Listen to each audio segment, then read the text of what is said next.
Jadi di video kali ini, kita akan membahas materi sejarah konferensi meja bundar. Setelah memproklamasikan kemerdekaan, Indonesia masih harus berjuang lagi untuk mendapatkan pengakuan kedaulatan dari pihak Belanda yang akhirnya diperoleh dalam konferensi meja bundar. Simak kisah selengkapnya di bawah ini. Proklamasi kemerdekaan pada tahun 1945. Indonesia nggak serta-merta merdeka gitu aja. Ada banyak rintangan yang dihadapi oleh para pahlawan bangsa setelah itu, seperti perjuangan fisik termasuk kekerasan dan peperangan dan perjuangan diplomasi dengan pihak kolonialis. Kenapa sih?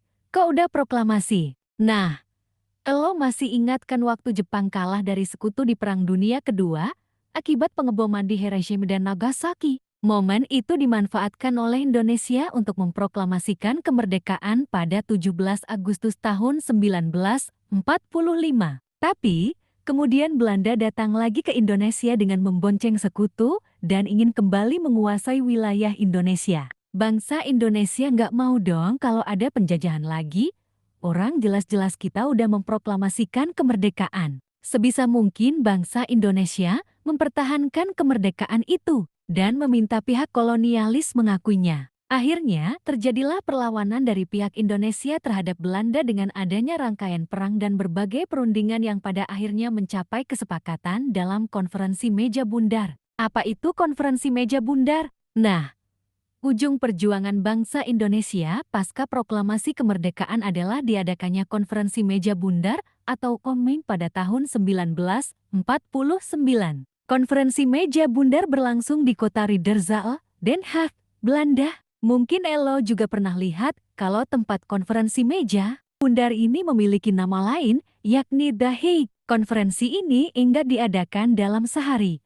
Loh, konferensi meja bundar terjadi pada tanggal 23 Agustus hingga 2 November tahun 1949. Konferensi meja bundar adalah suatu pertemuan antara pihak Indonesia dan Belanda untuk menyelesaikan sengketa. Konferensi ini menjadi upaya diplomasi yang berhasil membebaskan Indonesia dari pihak Belanda. Selanjutnya adalah latar belakang konferensi meja bundar. Konferensi meja bundar adalah bagian dari perjuangan diplomasi kemerdekaan Indonesia. KMB dimulai di Den Haag, Belanda pada tanggal 23 Agustus hingga 2 November tahun 1949. Untuk membaca sejarah perjuangan diplomasi lain, baca artikel berikut. Perjuangan diplomasi dalam mempertahankan kemerdekaan. Dari sini jadinya udah jelas ya konferensi meja bundar sebagai bentuk diplomasi dilaksanakan di mana dan bertujuan apa. Bagaimana konferensi meja bundar bisa terjadi? Yap, kenapa sih? Kok perlu diadakan KMB? Oke, kali ini kita bahas mengenai latar belakang konferensi meja bundar. Sebelumnya, Indonesia udah beberapa kali mengadakan diplomasi dengan pihak Belanda, seperti Perjanjian Linggarjati 1946, Perjanjian Renville 1948, dan Perjanjian Rumroyen 1949. Nah, konferensi meja bundar diadakan untuk melanjutkan Perjanjian Rumroyen dan upaya Indonesia untuk lepas dari Belanda. Sebelum KMB berlangsung di Den Haag, pihak Indonesia dan BFO Bijeenkomst Federal Overland atau Komite Federal bentukan Belanda mengadakan perundingan inter-Indonesia. Hasilnya, kedua pihak sepakat untuk mendirikan Republik Indonesia Serikat RIS. Perundingan inter-Indonesia dilaksanakan dua kali, yaitu di Yogyakarta pada 19 Juni tahun 1949 dan Jakarta pada 22 Juni tahun 1949.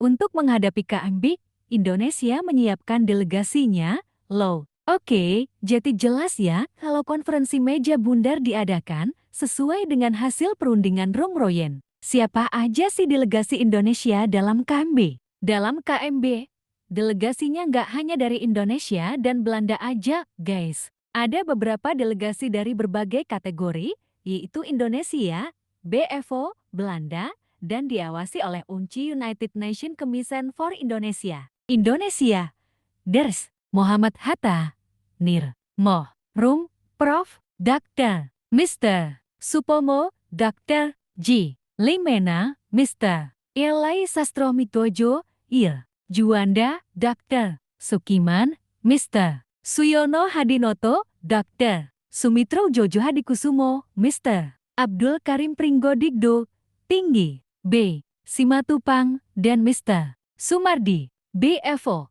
Sultan Hamid, Belanda, J. V. Marsevin, Unci, Strichli, Jeti. Jelas ya bahwa delegasi Indonesia dalam konferensi meja bundar adalah Muhammad Hatta beserta 12 delegasi lainnya. Kalau Elo ditanya, siapa pemimpin delegasi Indonesia dalam konferensi meja bundar?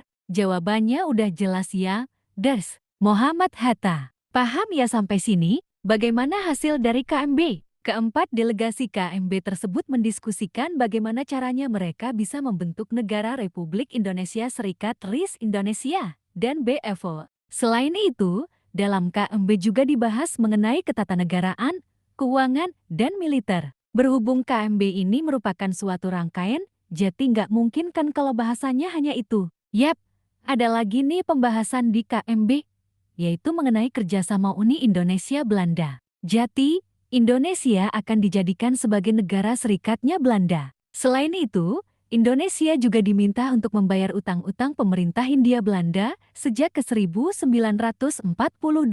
Tapi, topik-topik di atas hanya sebagian pembahasan aja, sedangkan hasil dari konferensi meja bundar adalah sebagai berikut. Belanda mengakui kedaulatan Indonesia sebagai negara RIS lambat-lambatnya pada akhir Desember tahun 1949 sebagai negara yang merdeka. Ketentuan Irian Barat, menurut konferensi meja bundar, adalah akan dibicarakan lebih lanjut paling lama dalam waktu 1 tahun setelah pengakuan kedaulatan. APRIS Angkatan Perang Republik Indonesia Serikat. Pembentukan kerjasama Uni Indonesia-Belanda dengan Ratu Belanda sebagai ketuanya. Utang kolonial yang akan dibayarkan oleh Indonesia kepada Belanda terhitung sejak tahun 1942. Hasil dari KMB tersebut diputuskan pada tanggal 2 November tahun 1949. Sampai sini paham ya? Nah, ngomong-ngomong tentang KMB, banyak yang bertanya mengenai permasalahan pasca KMB. Seperti konferensi meja bundar meninggalkan satu permasalahan besar bagi Indonesia, yaitu, kalau Elo mendapatkan pertanyaan seperti itu, kira-kira udah bisa jawab belum? Kalau masih bingung, coba deh Elo lihat lagi hasil dari KMB di atas. Yep, KMB meninggalkan satu permasalahan besar bagi Indonesia, yaitu Irian Barat. Bahkan, sampai 1 tahun setelahnya juga nggak ada tuh titik terang dari pihak Belanda mengenai kepastian Irian Barat. Jadi, meski konferensi meja bundar dilaksanakan pada tahun 1949 dan hasil perundingan konferensi meja bundar sudah disepakati, ada hal-hal yang ternyata belum terselesaikan bahkan hingga melampaui tenggat waktu yang disetujui dalam perundingan, ya. Oke, semoga udah jelas nih apa saja hasil kesepakatan dalam konferensi meja bundar. Sekian video penjelasan ini, terima kasih sudah menyimak.